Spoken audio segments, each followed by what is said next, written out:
Barbie era merecidamente chamado de açougueiro de Lyon. Ele cometeu crimes terríveis na França. Ele é um assassino! Klaus Barbie virou o líder de uma gangue de torturadores e assassinos. Ele se achava intocável. Os Klarsfeld são os caçadores de nazistas de maior sucesso. Sei que corro risco de morte. Estava muito nervoso. Um dia é preciso pagar pelos crimes que cometeu.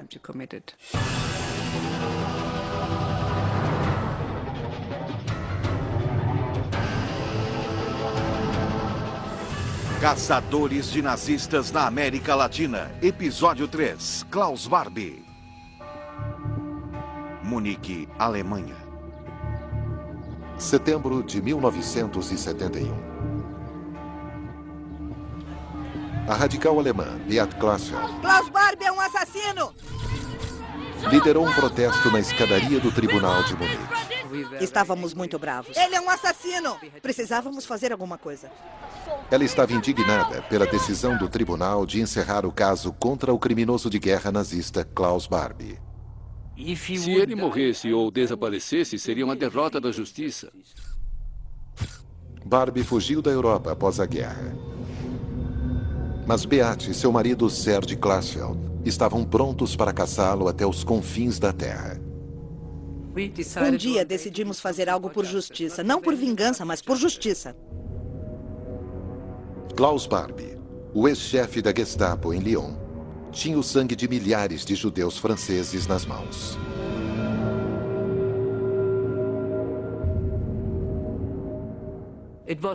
Sabia-se que ele não estava mais na Alemanha e que estava em algum outro lugar na América do Sul. O promotor em Munique disse que não havia como perseguir Barbie, pois não tinham provas.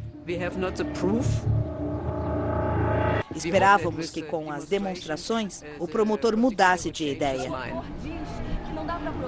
Beat estimula então parentes das vítimas de Barbie a se unirem ao protesto. Madame Benguigui, mãe de 3 meninos que foram presos por Klaus Barbie, começou uma greve de fome e Beat ficou ao seu lado e ficava explicando às pessoas exatamente o que havia acontecido. Havia um orfanato cheio de crianças judias em uma vila chamada Isian, perto de Lyon.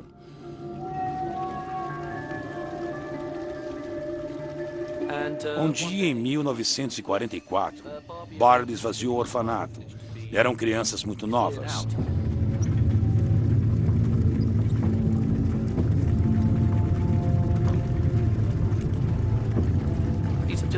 Elas foram enviadas para o campo de trânsito em Droncy.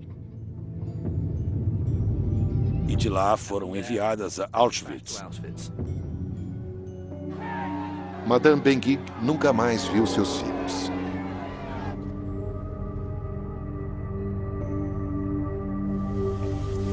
O que fizeram às crianças quando foram deportadas?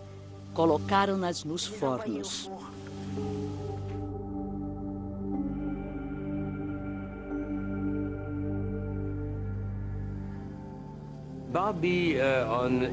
No dia 7 de abril de 1944, Barbie assinou um telex dizendo que o orfanato havia sido liquidado pela Gestapo e que 44 crianças haviam sido presas e deportadas. O caso contra Barbie havia sido encerrado por falta de provas. O promotor não conseguia provar que Barbie sabia que estava enviando crianças para a morte. Mas Beat alegou ter novas provas incriminatórias. Quando a televisão alemã chegou e o promotor-geral viu aquilo, decidiu receber Beat e Madame Benguigui em sua sala.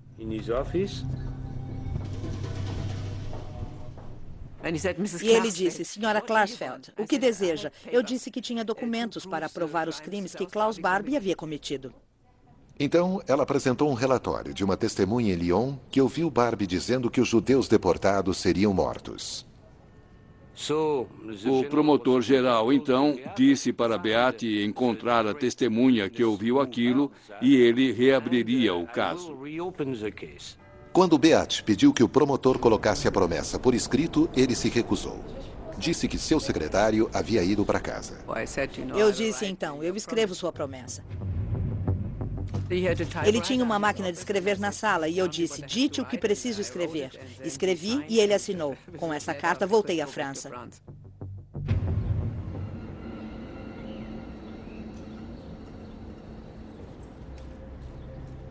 Beate e seu marido Serge dedicaram a vida a caçar criminosos nazistas.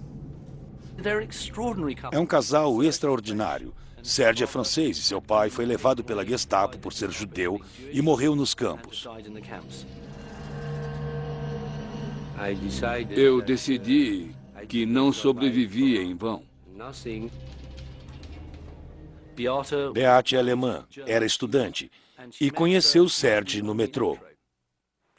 Na França, em Paris. Nos encontramos de novo dali a 2 ou 3 dias e ele me contou que era judeu e que seu pai havia sido deportado e morto por gás em Auschwitz. O pai de Beate durante a guerra lutou com o exército alemão e ela precisou de Serge para abrir seus olhos e ver como o regime nazista havia sido cruel e repulsivo.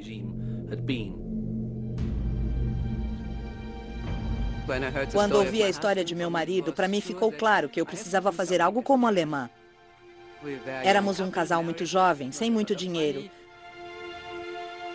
Nasceu meu filho Arno e eu disse, não podemos ficar calados, e então decidimos agir.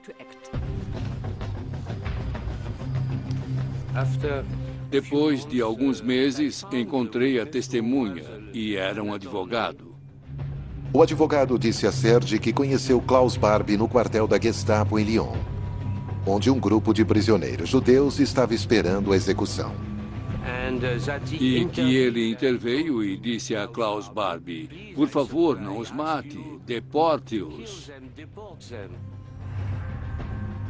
Barbie respondeu, deportação ou tiros é a mesma coisa. Era uma prova subjetiva. Com esse argumento em mãos, voltei a Munique e o promotor reabriu o caso.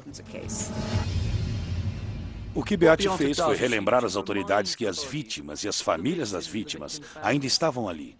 Era um assunto atual, apenas 25, 26 anos haviam se passado.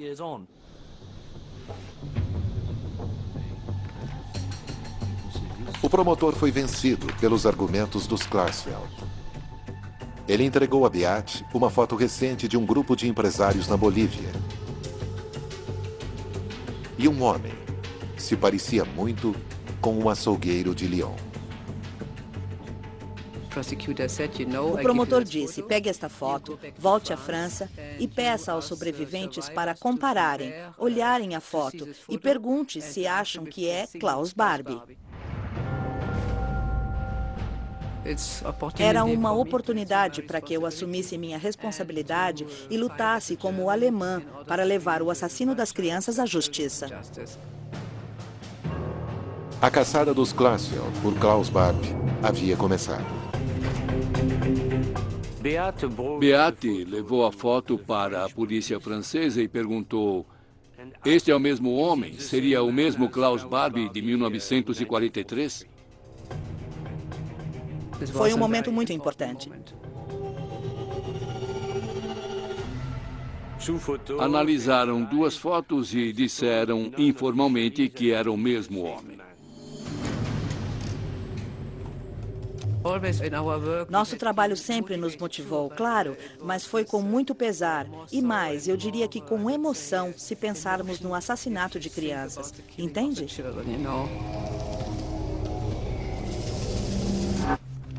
Os Klarsfeld se aprofundaram no passado negro de Barbie. Klaus Barbie frequentou uma escola muito religiosa, onde cresceu e até pensou em virar padre. Mas aos 19 anos, ele se alistou no partido nazista.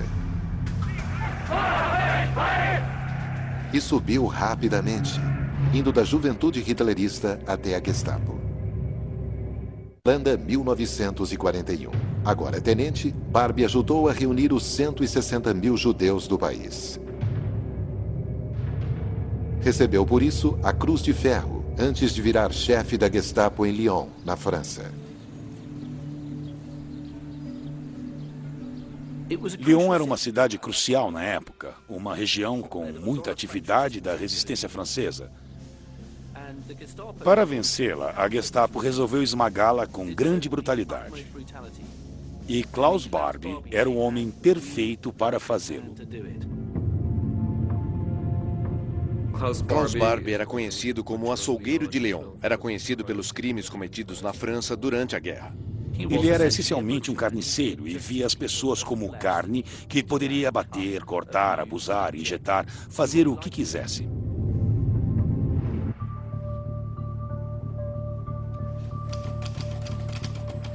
O próximo passo de Beate era ir a público com as fotos de Barbie. Beate fez tanto barulho na Alemanha que a foto de Klaus Barbie apareceu em todos os jornais alemães. Mas a reação que estavam esperando não veio da Alemanha. Veio do outro lado do oceano, de um telefonema de Lima, Peru. Era um homem que vivia em Lima e nos disse que suspeitava que um empresário chamado Klaus Altmann era, na verdade, Klaus Barbie. Ele tirou uma foto de Klaus Altmann e enviou para nós, dizendo: "Este Altmann é certamente Barbie e está vivendo aqui em Lima." E essas fotos foram analisadas. E era o mesmo homem. Tivemos então certeza de que Barbie e Altmann eram o mesmo homem. Não tínhamos a menor dúvida.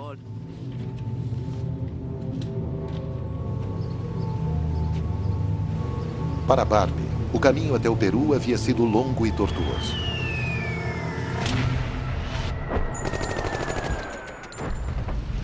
Em 1944, com as forças aliadas se aproximando, fugiu para a Alemanha desesperado, com medo de ser capturado pelos franceses.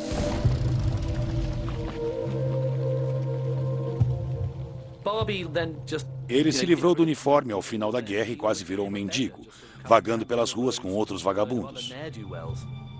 Passou 2 anos fugindo, mas com o surgimento da Guerra Fria, a sorte de Barbie deu uma guinada surpreendente.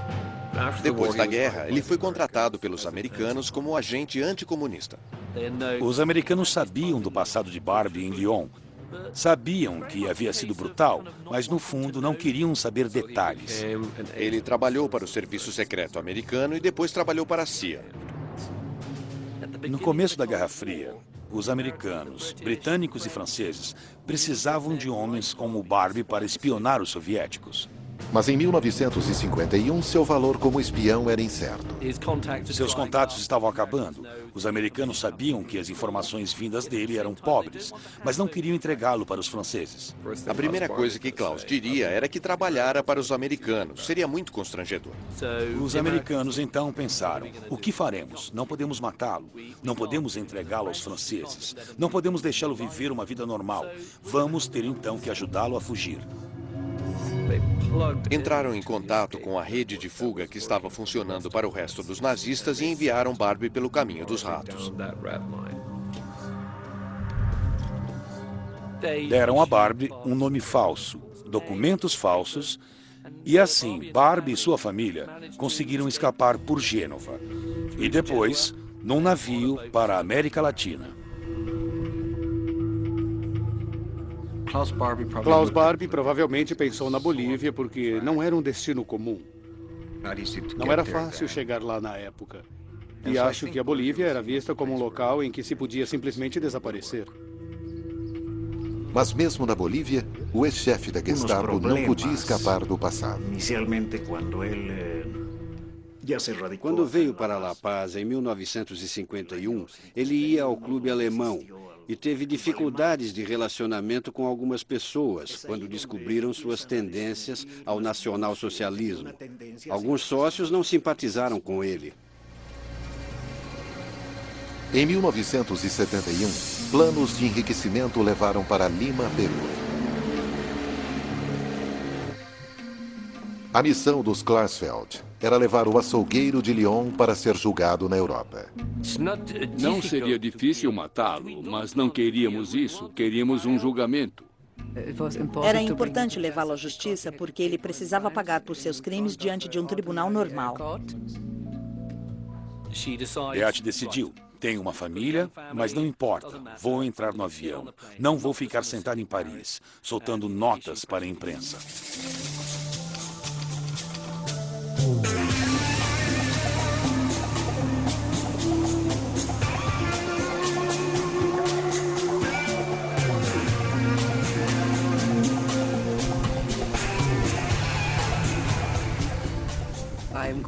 Fui para Lima pedir a extradição imediata de Klaus Barbie.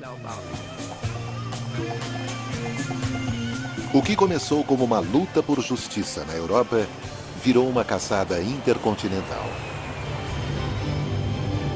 27 de janeiro de 1972. Ela voou para Lima e chegou no meio da noite. Estava sozinha, sem guarda-costas, sem secretária.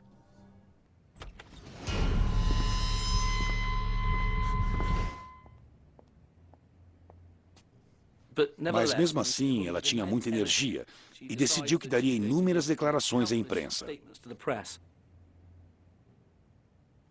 Para me proteger, os jornais anunciaram minha chegada. As autoridades peruanas tomaram uma atitude, mas não contra Beate. Para evitar um incidente internacional, forçaram Barbie a deixar o país imediatamente. Foi quando a Polícia Nacional Peruana o acompanhou até a fronteira. Lo entrega a policías bolivianos.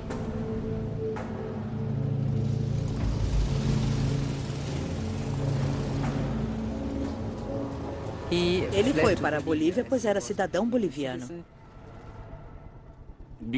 Como não havia tratado de extradição entre Bolívia e França, ele voltou para a Bolívia. Nesse ponto, muitos teriam desistido e pensado, bem, acabou a busca, mas não, Beate pegou outro avião. Eu disse então, minha luta agora será em La Paz, Bolívia. Acho que uma parte dele estava me desafiando, como se dissesse, venha me pegar se puder. Ele estava me provocando.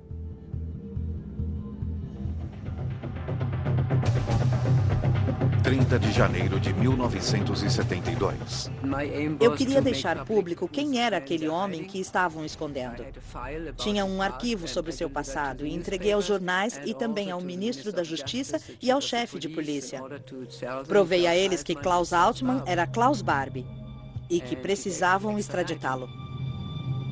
Mas ao expor um assassino em massa, ela também se expõe. Havia um ditador naquela época na Bolívia e um chefe de polícia muito rígido e cruel. Beate foi presa, libertada, presa de novo. Sei que arrisquei minha vida, mas não me preocupei com isso. Beate não ficou presa muito tempo. Mas ficou claro que Barbie tem amigos importantes. Amigos que o protegem desde o primeiro dia em que chegou na Bolívia, em 1951. Ele era protegido pelos bolivianos. Quando entrou no país, era uma ditadura e eles certamente sabiam de suas atividades na Alemanha e na França. Todas as coisas ruins e horrendas que ele fez o ajudaram na Bolívia por tudo que ele sabia sobre interrogatórios. Barbie estava usando toda a sua experiência na Gestapo para assessorar como as ditaduras deveriam tratar qualquer pessoa contrária ao regime. Houve alguns negócios bem obscuros nos anos de 1960 e 1970 envolvendo os militares. Barbie começou a negociar armas e conseguiu fazer isso montando seu próprio negócio marítimo. Chamava-se Transmarítima Boliviana. Ele o usou basicamente para lavar dinheiro, vender armas. Foi acusado de traficar armas, mas nunca foi provado.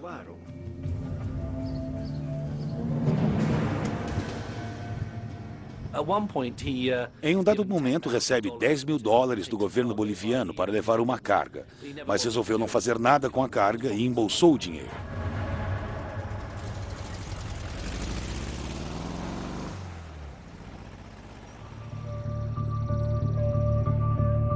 Depois de 4 dias em La Paz, a campanha de Beaty ganha visibilidade. Membros da comunidade judaica e muitos bolivianos ficaram indignados pelo fato da Bolívia ter recebido um ex-nazista. A imprensa nacional começou a fazer todas as conjecturas e ele se incomodou, pois havia sido desmascarado. Mas o governo ainda se recusava a extraditá-lo. O governo boliviano considerava que Barbie, sob o nome Altman, era realmente um cidadão boliviano. Beaty decidiu continuar a lutar em solo doméstico.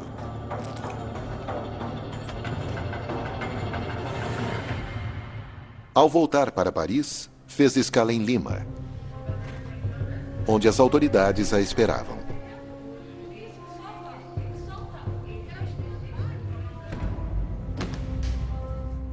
Levaram-na a uma sala. Ela perguntou, por que estou aqui? E eles disseram, estamos preocupados com sua segurança. A polícia peruana informou Beaty que ela estava ameaçada de morte. As ameaças eram por eu ter feito aquele escarcéu e identificado Klaus Barbie. Ele tinha amigos em Lima. Foi um amigo de Barbie, um defensor ativo do nazista. Eles ameaçaram e disseram, vamos nos vingar da senhora Klarsfeld. Fiquei muito nervoso mesmo. Ela me disse, me dê então uma arma. Eu não tenho problema em andar por aí cuidando de mim mesma.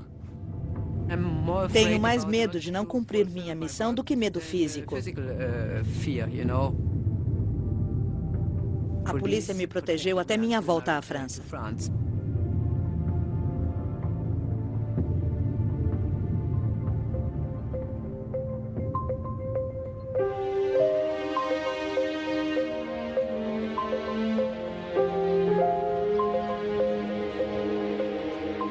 Ela voltou para casa, para o seu apartamento em Paris, e descobriu que Serge havia deixado uma bagunça com as crianças.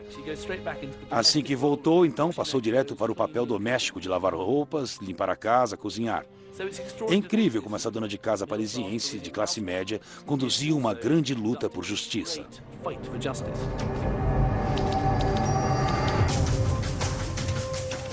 Essa luta logo ganharia um aliado inesperado. O passado de Klaus Barbie estava prestes a alcançá-lo. 6 de fevereiro de 1972. Apenas uma semana depois de falar com os jornais, a ousada tática de Beaty parecia compensar. As autoridades bolivianas foram então pressionadas a adotar uma atitude contra Barbie. Ele foi preso pela segurança boliviana. A desculpa? Funcionários públicos alegaram que Barbie tinha uma dívida em aberto de $4 mil.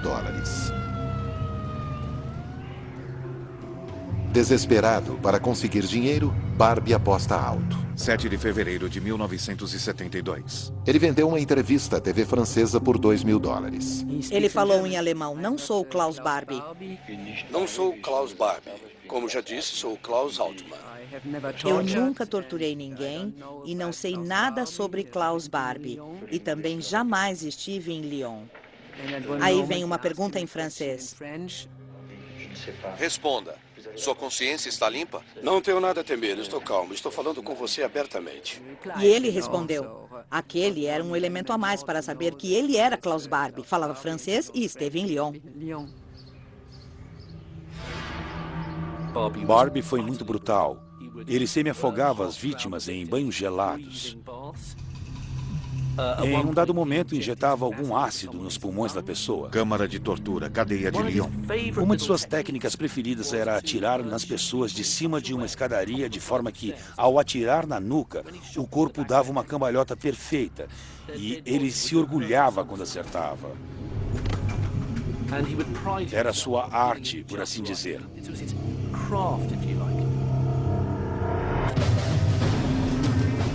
Um dia depois que a entrevista de Barbie foi ao ar, Serge Klarsfeld se uniu a um barulhento protesto em frente à embaixada boliviana em Paris. Tínhamos que lutar com muita energia até o final das nossas forças. O presidente francês pediu a extradição de Barbie. O governo boliviano disse que a resposta seria dada pela Suprema Corte. Determinada a influenciar a decisão do tribunal, Beate começou a planejar uma viagem de volta à Bolívia. Precisávamos lutar contra a ditadura sul-americana. Enquanto isso, em La Paz, Barbie usou o dinheiro de sua entrevista para pagar parte de sua dívida com o governo. O suficiente para comprar sua liberdade. 2 semanas depois, Beate voltou armada com uma nova estratégia. Essa mulher veio de longe para cá para identificar Barbie. Beate voltou para a Bolívia com a mãe dos 3 meninos que foram presos em Isian. O único irmão sobrevivente daquelas crianças é Alexandre Hallenbrenner. Minha mãe nem pestanejou. Ela disse, pelo amor dos meus filhos, eu vou.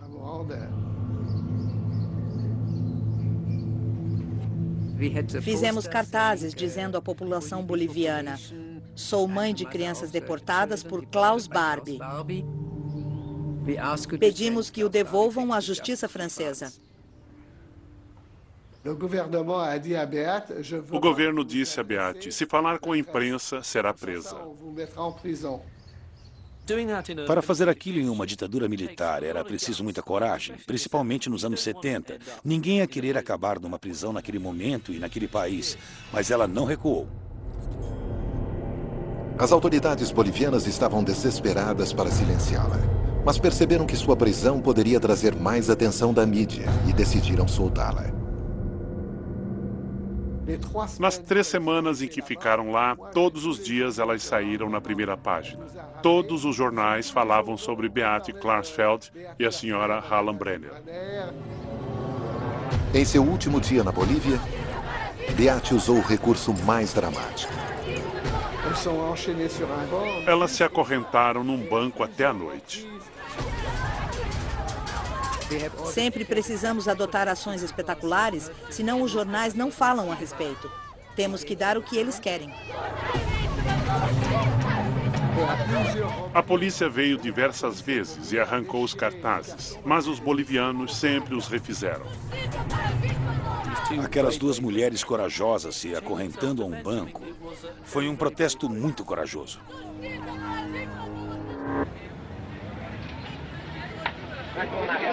Beate foi recebida de forma calorosa. Mas se Klaus Barbie estava ou não mais perto da justiça, ainda era uma dúvida. Não há justiça na Bolívia. O governo o protege. Talvez as pessoas me entenderão, mas o governo não. Não.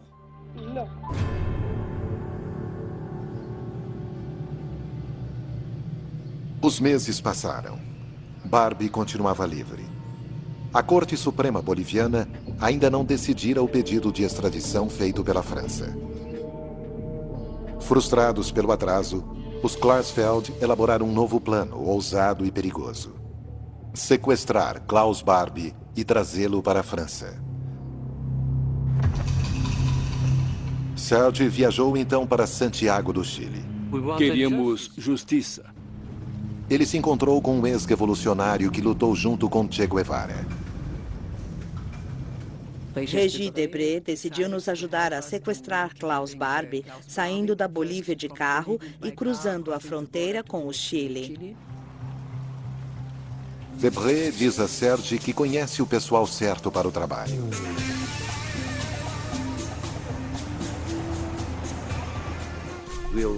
Chegamos na fronteira do Chile e Bolívia e conhecemos Gustavo Sánchez Salazar, que era seu amigo do exército. Ele nos disse que uma tentativa de sequestro seria possível entre La Paz e Cochabamba, porque Barbie tinha negócios ali. Tivemos que dar o dinheiro para comprar um carro. que seria necessário para capturar Klaus Barbie. Dei dinheiro, $5.000. Após semanas de planejamento, o plano do sequestro estava finalmente caminhando. Nosso amigo que pegou o dinheiro e comprou o carro sofreu um acidente com aquele carro. E então nós tivemos que abandonar aquele plano. Foi impossível fazer a tentativa. Foi um grande choque para os Klarsfeld. Barbie talvez nunca tivesse que responder por seus crimes. Apesar dos reveses, Serge e Beate nunca esmoreceram. Durante a década de 70, continuaram determinados a fazer Klaus Barbie ser julgado. É muito difícil manter a mesma força e vontade por 10 anos. A vida deles desde então foi uma longa e difícil campanha contra a injustiça. É uma grande responsabilidade começar uma briga. Uma briga conhecida pela mídia, pela opinião pública e tudo o mais.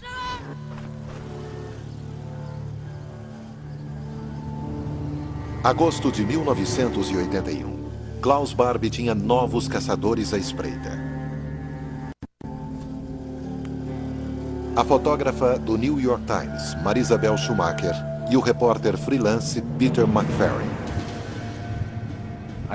Comecei a investigar os vínculos entre os nazistas, os paramilitares, os militares e os traficantes de cocaína. Barbie vivia em Cochabamba, que fica a 200 quilômetros a sudeste de La Paz. Nos últimos anos, passou a ser uma figura-chave no submundo boliviano, ajudando os barões da cocaína que tinham vínculos com o governo. Klaus Barbie virou líder de uma gangue de torturadores e assassinos que trabalhavam para a ditadura militar. E eram chamados de noivos da morte. Barbie lhes dá ordens para o que fazer, basicamente assassinatos e saques. Capturavam rivais políticos, torturavam-nos e matavam-nos para um grupo de generais de direita da Bolívia. Eram criminosos e Barbie trabalhou com eles, abrindo-lhes portas. Estava no paraíso. Foi nomeado coronel honorário e passou a ser responsável pela repressão dos movimentos de resistência na Bolívia. E corriam rumores de que participou da captura e assassinato de Che Guevara.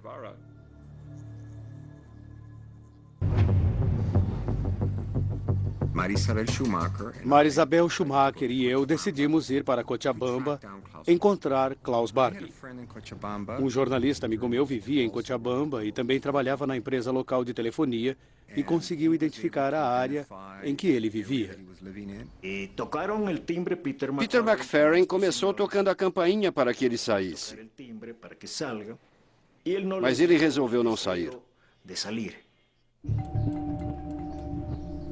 Ficamos em frente à casa de Klaus Barbie ou Klaus Altman por cerca de meia hora, batendo na porta e esperando que ele saísse. Por favor, somos do New York Times. Ele os viu pela janela e percebeu que eram jornalistas. Um pouco depois, Klaus Barbie veio à janela e dissemos a ele que gostaríamos de entrevistá-lo. Alguns segundos depois, alguns carros chegaram e alguns homens saíram com metralhadoras.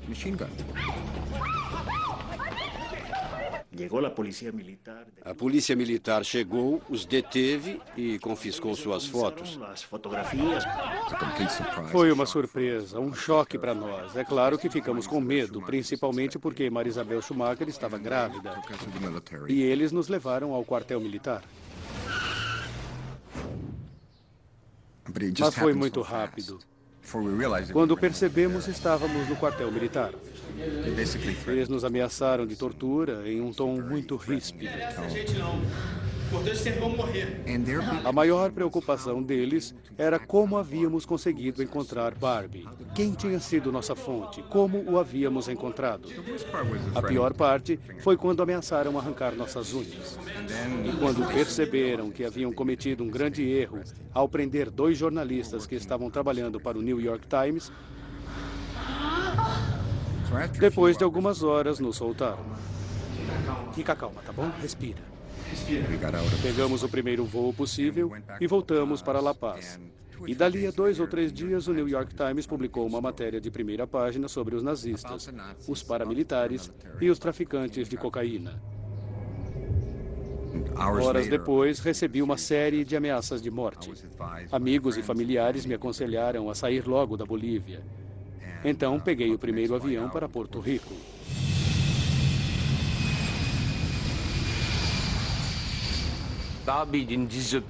Barbie não desapareceu da Bolívia, pois não acreditava que seria preso. Ele se achava intocável e também se certificou de ter relacionamentos que permitiram que ficasse na Bolívia. A queda do governo em 1981 levou mudanças políticas para a Bolívia. Um movimento pró-democracia afastou o regime autoritário do país. O presidente que tomou o poder era de centro-esquerda, Herman Celis Suazo, e ficou claro que ele não permitiria que Barbie continuasse na Bolívia. Uma política mais liberal não é boa para gente como Klaus Barbie. Os Klarsfeld perceberam então que talvez conseguissem que os franceses ou os alemães extraditassem o assassino. De fato, a democracia ter voltado à Bolívia foi o começo de seu fim.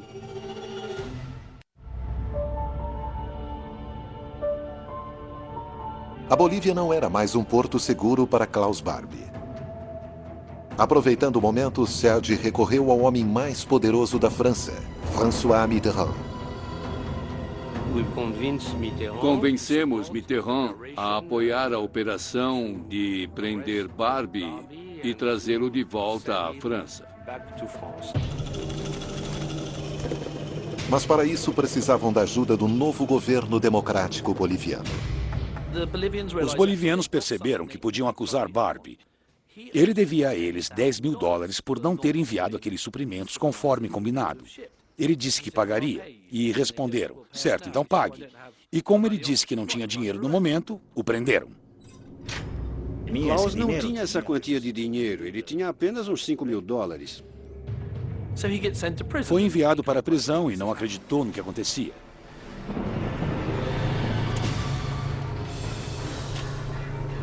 $10.000 não era muito dinheiro, mas saiu muito caro para Barbie. Falei com o advogado para ver como poderíamos resolver o problema, mas não consegui e precisei então fazer um empréstimo. A quantia acabou sendo paga. Os bolivianos disseram, muito bem, pagou, mas agora nos deve os juros. E ele diz, não tenho como pagar os juros, é final de semana. Problema seu. Se não pode nos pagar, será expulso do país. Barbie sabia que o que eles queriam era pegá-lo. Serge descobriu que o novo regime boliviano tinha alguns gostos familiares. Nosso amigo Salazar, que tinha sido exilado no Chile, voltou nesse novo governo. Gustavo Sánchez Salazar, chefe do Ministério de Segurança, que havia cancelado a naturalização boliviana de Barbie por ter mentido sobre seu passado nazista, poderia agora expulsá-lo da Bolívia. Barbie achava que não tinha problema, porque, como sempre fazia, ia se safar ou, se fosse levado a julgamento, conseguiria convencer o júri de sua inocência. Mas o longo exílio de Klaus Barbie na América do Sul chegou ao fim. Os policiais acompanham uma isca saindo da cadeia, enquanto Barbie é calmamente levado por uma saída lateral. 4 de fevereiro de 1983. Ele achava que iria para a Alemanha, onde acreditava em uma audiência simpática. Ele foi levado ao aeroporto, onde havia um ministro da Justiça boliviano que perguntou o que acha de todo o mal que fez. E Barbie não responde e sobe no avião. O senhor sabe que a Europa e principalmente a França não esqueceu?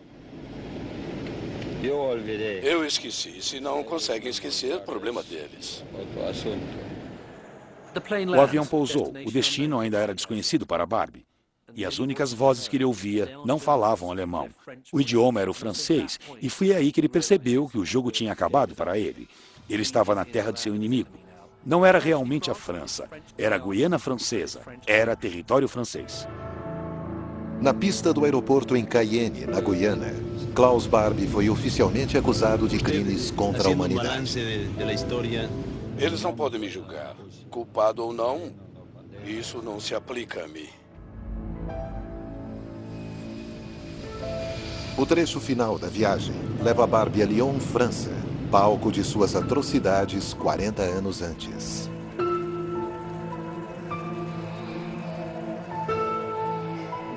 Estávamos em casa.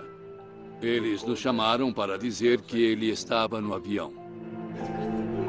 Esta noite, Klaus Barbie foi trazido de volta à cidade francesa, onde conseguiu o apelido de açougueiro de Lyon. Sob proteção policial, Barbie entrou na prisão de Montluc, a mesma prisão em que se alega que, há 40 anos, o ex-chefe da Gestapo torturou e matou. Vimos a chegada pela televisão quando Klaus Barbie entrou no local em que cometeu os crimes. Quando foi deportado para Lyon, em 1983, minha mãe ficou muito feliz. 4 anos depois, Lyon, França. O ex-oficial da Gestapo foi levado ao tribunal. O julgamento de Barbie foi um dos momentos-chave da história francesa do século XX. Klaus Barbie enfrentou diversas acusações de crimes contra a humanidade. Entre a equipe de promotores estava Serge Klarsfeld. Acreditávamos que ele seria condenado porque era culpado. Barbie uma vez me disse que sempre iriam querer fazer algo, mas estava nas mãos do destino. Só isso. A atitude dele não mudou, não havia nem um pingo de remorso pelo que havia feito. Nunca nenhum sinal de arrependimento, nunca uma palavra de remorso e nada por suas vítimas. No dia 4 de julho de 1987, 16 anos depois que os Klarsfeld começaram sua caçada, Barbie foi declarado culpado. O ex-chefe da Gestapo não mostrou emoção quando a sentença de prisão perpétua foi lida. Fiquei satisfeito, mas não estava cheio de ódio ou vingança. Foi um julgamento histórico e esse era o objetivo, inclusive para minha mãe. Eu os vejo como caçadores do mal e estavam determinados a seguir alguém que havia cometido tanta crueldade. Isso é admirável. Foi importante ver aquele abjeto, horrível e brutal Klaus Barbie diante de um juiz respondendo à justiça. Um dia é preciso pagar pelos crimes que se comete. 4 anos após ser condenado, Klaus Barbie morreu na prisão aos 77 anos. Versão Marshmallow São Paulo.